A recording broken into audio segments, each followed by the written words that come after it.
stage kiss. I figured it couldn't be that much different. Well, it obviously was, I say, trying and failing to disguise the hurt in my voice. Gabe would always belong to Travis first, in the same way that Maisie would always be mine, but Maisie was a year older and already well into her semester at the University of North Texas.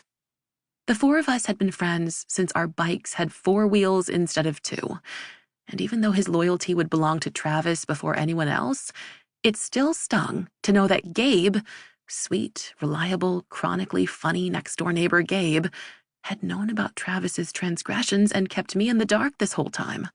And now with Maisie gone, Travis turning out to be a cheating dirtbag and Gabe covering for him, I had no one. Tears began to well up as my chest tightened with a new kind of pain. "Oh, Pipe, don't cry." He pulled himself up and ungracefully slithered through my window. There was a 50-50 chance my dads would hear and come crashing through my door to defend me from an intruder. I couldn't help but laugh at the sight of him there on my floor, but it came out like a sob. "What are you doing? We have school in like 3 hours. You're the one who started it by throwing rocks or nuts or something at my window." "Beads. They were friendship bracelet beads. And don't worry, I'll pick them up before Ziggy eats them," I told him, referring to his mom's Pomeranian as he stood up. He took a step closer and pulled me against his chest for the kind of hug that felt like a good wringing out. Like Gabe's whole body was a sponge, and he was soaking up all the pain and all the heartbreak. "I'm so sorry," he said, his voice raspy and muffled against my hair. "Good," I said with a pout before taking a step back so I could look him right in the eyes. "Good, because you owe me." Suspicion passed over his face like a cloud. Just like I knew Gabe couldn't tell a lie, he knew I held on to a grudge like it was a life raft. "What are you talking about?" "You know what I'm talking about. You let me go to all those bye-bye birdie rehearsals like a total fool. I'm literally Carolyn's dresser. I have to help the girl my ex-boyfriend of 3 years cheated on me with in and out of her costume so she can just go on stage and kiss him all over again." Gabe winced. "Travis does make a good Albert Peterson."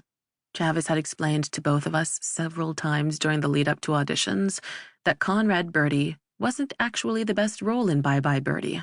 Why name the whole musical after a character that's not even the star of the show?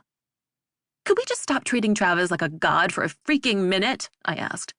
"Yes, he makes a great Albert What's-His-Face, because he's good at everything, including sneaking around, but not good enough to not get caught and humiliate me in front of the whole school, and you weren't good enough to at least warn me." He exhaled heavily. Okay. What do you want me to do?" "Easy. Be my boyfriend," I said simply. I didn't actually know if revenge was one of the stages of grief, but it only took me a few days of tears before I decided I wanted to get back at Travis, and I wanted to make it hurt. Gabe's cheeks turned a bright shade of red as he wiped the back of his hand over his brows, and it was very clear that just the thought of seeing me as a romantic interest made him terribly uncomfortable. It was a real confidence boost to see one of my oldest friends find me so deeply disgusting. What? What do you mean?" "Not my real boyfriend," I clarified as I took a step closer, peering up at him. "Just my fake boyfriend. For a few days." A, this is an awful idea. B, can this at least wait until next week when Bye Bye Birdie is done? "No," I tell him. "In fact, that's exactly why it can't wait." "So, what do you say, Gabe? Will you be my boyfriend?" Gabe. According to Piper, boyfriends picked their girlfriends up for school.